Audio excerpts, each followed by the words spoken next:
Ça remonte à très loin puisque j'étais tout enfant, je devais avoir 6 ans. J'ai dans mes souvenirs, est-ce un souvenir inventé ou un souvenir, un fait réel, j'ai vu dans une revue missionnaire un brave missionnaire à barbe blanche pris en photo à côté d'un éléphant. Et donc mon rêve, c'était d'aller voir les éléphants. Résultat, j'en ai jamais vu, sinon les éléphants d'un zoo que je visitais quand j'étais enfant. Mais j'ai découvert quand même un peu plus tard qu'en Afrique, il y avait aussi des hommes et pas seulement des animaux. Et donc découvrir le désir de découvrir d'autres cultures, d'autres peuples a toujours été quelque chose de très présent. De mes premières années de grand séminaire, qu'on a vécu d'ailleurs avec les Pères des Missions africaines à Lyon, ce qui m'a frappé, c'est l'adaptation des cours à la réalité que nous allions vivre. Nous allions partir en Afrique, donc nous avions des cours d'ethnologie, des cours d'économie aussi, des cours de Bible bien sûr, comme tous les autres étudiants et autres séminaristes, mais avec un accent très particulier sur la rencontre interculturelle.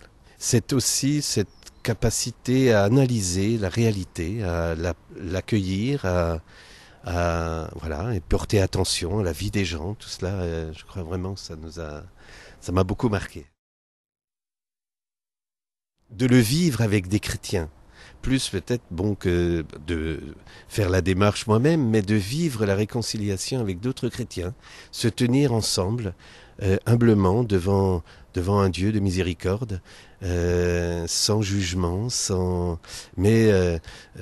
pour d'abord rendre grâce pour Dieu, pour ce qu'il est, tout simplement, parce qu'il nous aime au-delà de nos mérites, de ce que nous pouvons faire, de petits, de grands, enfin, et de revivre ensemble une réconciliation et s'ouvrir à la fraternité que Dieu peut donner.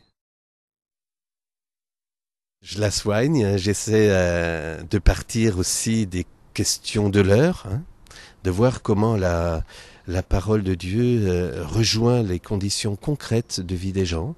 Là, je vis actuellement dans un contexte de très grande précarité, hein, dans le secteur où je vis, où j'exerce mon ministère. Il y a à peu près 19% de chômeurs, hein, ce qui est bien au-delà de la moyenne nationale.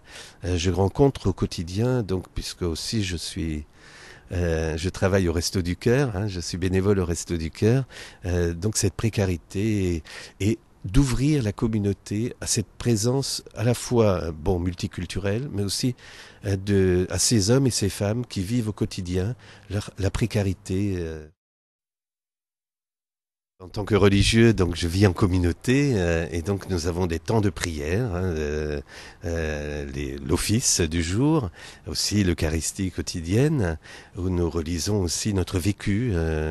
Bon, donc c'est jamais éloigné de ce que nous vivons concrètement, et donc voilà, pour moi c'est fondamental parce que au fond, celui qui nous rend lucides et une lucidité pleine d'espérance, c'est quand même le Christ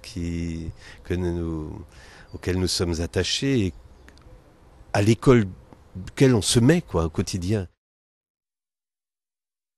Peut-être d'inviter la communauté tout entière à devenir communauté de dialogue avec tous et non pas simplement une communauté un peu crispée sur son identité, mais une communauté ouverte. Bon, ça c'est une difficulté, c'est un défi, hein, mais je m'y engage avec beaucoup d'espérance. C'est la rencontre. Rencontrer des gens, découvrir leurs différences, me mettre à leur écoute. J'allais dire tous les soirs, ça j'en rends grâce à Dieu. C'est quelque chose d'extraordinaire de pouvoir rencontrer une telle diversité de gens. Et ça a toujours été ailleurs, ici, vraiment une source d'action de grâce.